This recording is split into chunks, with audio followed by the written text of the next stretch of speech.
Amigos, essa edificação atrás de mim já foi um armazém, já foi uma estalagem e reza a lenda que foi um dos primeiros bordéis de Curitiba. Sim, amigos, essa aqui é a Casa do Burro Brabo, aqui no bairro Bacaxeri, na Avenida Prefeito Erasto Gettner, e eu vou contar para vocês no vídeo de hoje um pouquinho da história dessa edificação que tem muito valor histórico, que está restaurada mais ou menos, mas que infelizmente está fechada, sem possibilitar que essa história seja explorada por nós curitibanos e turistas. Amigos, a Casa do Burro Brabo, essa edificação aqui, ela é muito importante porque ela é um dos únicos exemplares da arquitetura rural de Curitiba nessa região da cidade. Aqui, ó, a gente está do ladinho dela, então vocês vão vendo enquanto eu vou contando. E por que nessa região da cidade é tão importante? Por que ela está aqui, né? Por que uma edificação rural, ok, aqui era rural, mas por que ela era desse jeito? Por que ela já foi uma estalagem? Por que ela já foi um armazém, um mercado de secos e molhados, sabe, essas coisas? Porque aqui nessa região era o caminho natural até a Estrada da Graciosa, até o caminho para descer a Serra do Mar, até o Porto de Paranaguá, né? Então se você vem do centro de Curitiba, ou se você vem da Serra, você passa naturalmente por esse caminho. Então era muito comum que ali nos anos 1860, né, que foi a época de construção dessa residência, os muleiros, as pessoas que faziam esse comércio, faziam esses transportes, eventualmente parassem aqui para um bed and breakfast, né? Era o Airbnb do século XIX. A Casa do Burro Brabo, ela teve muitas idas e vindas, muitos altos e baixos, e ali uma grande parte da sua história, ali já no século XX, 1920 até 1970, 80, é uma coisa meio obscura, onde a casa ela teve numa deterioração muito grande, esteve literalmente abandonada, é um bem cultural histórico de Curitiba e estava abandonada nesse período. Então a gente tem esses registros, tem essa história do final do século XIX e depois novamente a Casa do Burro Brabo ganha alguma relevância na época do seu tombamento. O tombamento da Casa do Burro Brabo, para você que não sabe, tombamento não é a demolição. Tombamento é um termo usado para quando você protege uma edificação de uma reforma, de uma demolição, quando você escreve no livro do tombo, que o livro do tombo, é daí que vem o termo, né? O livro do tombo era um livro que tinha em Portugal, que registrava ali, agora eu não lembro se era as edificações importantes ou se eram só os bens do Estado, alguma coisa assim, mas onde você registrava, fazia o tombamento de uma edificação muito importante, que tem o seu valor cultural, histórico, e daí em diante essa edificação ela tem que ser preservada, ela tem que ser mantida e tem que ser restaurada, tem que ser reformada para manter as características originais e que essas características contam pra gente a história não só da edificação do prédio em si, mas de toda Curitiba, de toda a região, conta a história da nossa formação como povo. Só que, amigos, mesmo com a Casa do Burro Brabo sendo tombada em 1992, ela só foi restaurada, sabe quando? 2009. Pode crer, é muito tempo. E estava no estado de deterioração ridículo, né? Se eu não me engano, você vê algumas fotos antigas, ela estava pichada, estava com o telhado todo deteriorado, provavelmente a estrutura da casa, que é de alvenaria estrutural na parte de fora e na parte de dentro de pau a pique é aquele método construtivo onde você pega o barro e coloca ali com palha, nos aramados de madeira, de graveto, assim, para ir formando uma parede. Provavelmente toda essa estrutura, todas essas alvenarias, todas essas vedações estavam num estado bem ruim mesmo de conservação. Então, imagine como que ela ficou até em 2009 restaurada. Não tem informação se em 2009 ela abriu, se ela virou alguma coisa, realmente não sei. Mas o que, assim, hoje não é nada, o que é uma pena, né? A gente tem um terreno relativamente preservado, falta, fazer uma poda de árvore, cortar grama, mas não dá para dizer que está 100% abandonado. Tem ali, ó, o indicativo que tem vigilância, área protegida pela Arpia, e só tem ali o sistema de alarme, né? Não vou nem colocar a mão, nada, né? Para não disparar. Mas não tem nada, o que é uma pena. Você imagina isso aqui, ó, cheio de muleiros, de muladeiros, a galera vindo aqui, estacionando seus cavalos, estacionando eventualmente sua carruagem, parando aqui para comprar alguma coisa, para dormir uma noite. Tem ali uns ganchos, a gente não sabe exatamente do que é, enfim, ela tem muita história não contada e que não sei se um dia será contada. Antes de fazer a minha análise arquitetônica, né, falar um pouco sobre como que é a Casa do Burro Bravo, eu queria ler a descrição que foi feita na requisição para tombamento, né, um documento que foi escrito à mão lá em 1992 pela curadora do Patrimônio Cultural de Curitiba e que ela descreve a edificação. Então eu vou ler para vocês e daí passar umas ceninhas da casa. Casa do Burro Bravo, Avenida Erasto Gettner, 2035.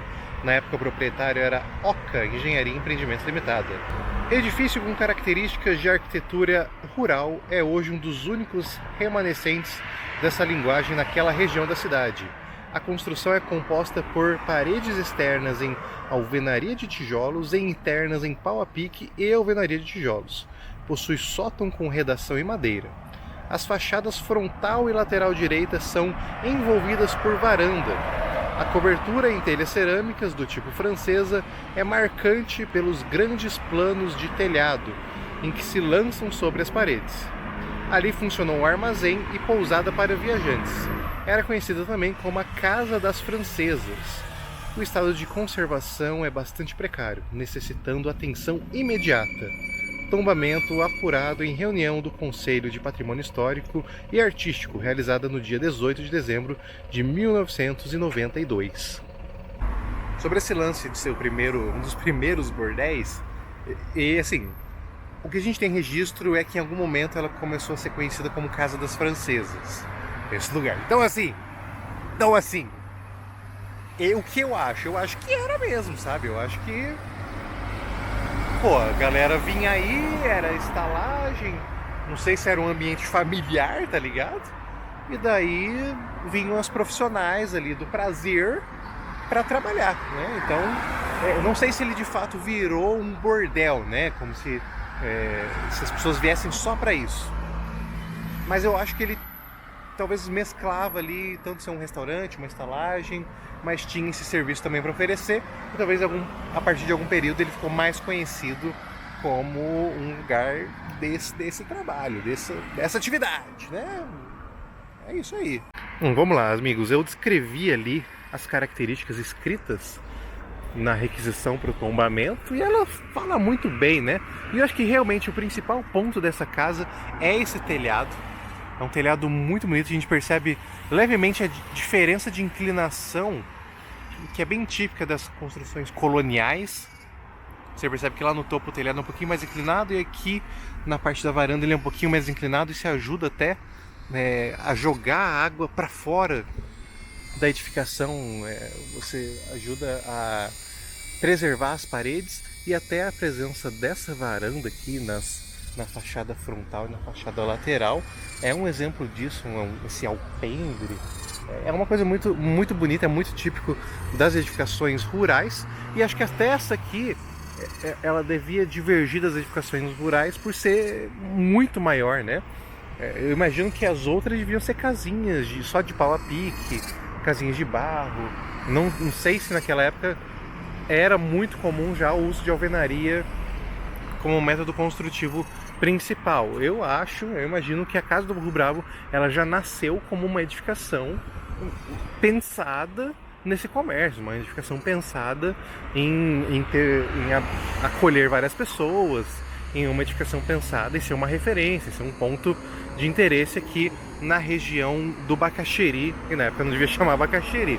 Outra coisa que eu acho muito interessante são as esquadrias. As esquadrias são basicamente portas e janelas que eu acho provavelmente não são as originais, mas que provavelmente elas imitam, né? Elas replicam muito bem o estilo das originais. Então a gente tem essas esquadrias de madeira com bastante detalhes, até nas janelas a gente tem os escuros, que são essas chapas externas, esses brises que serviam de blackout, né? Que dentro provavelmente devia ter uma ou uma janela veneziana, ou nada mesmo, né? Talvez nem do escuro abrindo para fora já dá direto do meio do cômodo. E eu achei isso muito típico das edificações rurais, porque nas edificações mais urbanas, esses escuros eles já são com venezianas, são com brisa, ele já tem um trabalho diferenciado. Aqui, ó, na fachada lateral direita, na verdade a gente estava na esquerda, né? Eu falei errado. Aqui na direita, ó, dá pra ver o telhado de madeira exposto, muito bonita a estrutura, umas vigas e pilares de madeira muito pomposos. Eu fico perguntando o que é original, o que não é. De qualquer maneira, não importa muito, porque a gente já sabe que porque dá pra perceber que o trabalho de restauro foi até que bem feito, imaginando que ela estava em uma condição muito ruim. Mesmo que eles mudaram toda, ainda manteve muito bem as características originais da casa do Burro Brabo. Então, assim, é uma casa muito bonita. Acho que até hoje ela é bem morável, sabe? A gente pensando em tamanho, em espaço, em conservação. Putz, é uma casa que talvez serviria muito bem nos dias de hoje, no contexto rural, no contexto semi-rural. E a gente vê que esse terreno todo aqui, até lá no fundo, até que parece que nunca foi usado. Um grande terreno baldio. Tem umas árvores bem grandes. Olha essa árvore aqui, é muito bonita, muito frondosa. Imagina o pessoal estacionando os cavalos e mulas aqui quando chegavam. Não dá pra você imaginar a ceninha? Muito interessante. Uma última curiosidade, mas que eu não consegui confirmar, então eu não posso dizer que é verdade. É só uma curiosidade, uma possível coisa que pode ter acontecido aqui na casa do Burro Brabo. É que por ser uma rota famosa, litoral, centro da cidade de Curitiba, e também por ser da mesma época que houve uma visita do nosso querido Dom Pedro II para a capital de Curitiba. Inclusive ele foi visitar vários lugares lá em Curitiba, foi na igreja da Ordem ali no Largo, ele foi num casarão histórico que hoje é um café de negócios ali na rua Mateus Leme. Enfim, dada todas essas similaridades, coincidências, pode ser que ele tenha vindo dormir uma noite aqui. Será que estaria à altura de Vossa Majestade Imperial Dom Pedro II? Não sei. Será que ele veio buscar umas francesas? Não sei também. Não quero duvidar da infidelidade daquele homem, né? Mas é uma possibilidade que o Dom Pedro II tenha se alojado aqui na casa do Burro Brabo. Tenho muitas informações para averiguar isso? Não achei. Pode ser uma tremenda fake news. Então vamos ficar só no imaginário. Vamos só exercer nossa imaginação sobre esse assunto. Bem, amigos, essa foi a história de hoje aqui no Beraldo Anda, sobre Curitiba, sobre arquitetura, sobre urbanismo. Espero que tenham gostado. E ó, eu esqueci de no começo do vídeo pedir o seu apoio, né? Eu sempre dou a introduçãozinha e peço para você deixar o seu like. Eu esqueci, então estou pedindo agora. Se você ainda está assistindo o vídeo, antes de você sair, antes de ir para o próximo vídeo, clica ali no curtir, deixa o seu comentário. Amei, odiei, achei interessante, iria super, eu me hospedaria aí. Enfim, deixa aí a tua opinião para ajudar no engajamento dos vídeos aqui no Beraldo Anda, para ajudar a continuar esse trabalho que é muito divertido, muito interessante e contribui para muita coisa, né? Então deixa esse apoio, clique também no botão de se inscrever caso você ainda não seja inscrito do Beraldo Anda, aí sim você não perderá nenhum vídeo. 2026 começando, muitos vídeos novos, muita coisa boa. Tem sugestões de vídeos? Comentários, lerei todos. Fechou? E é isso. Ó, mais uma vistinha dela lá.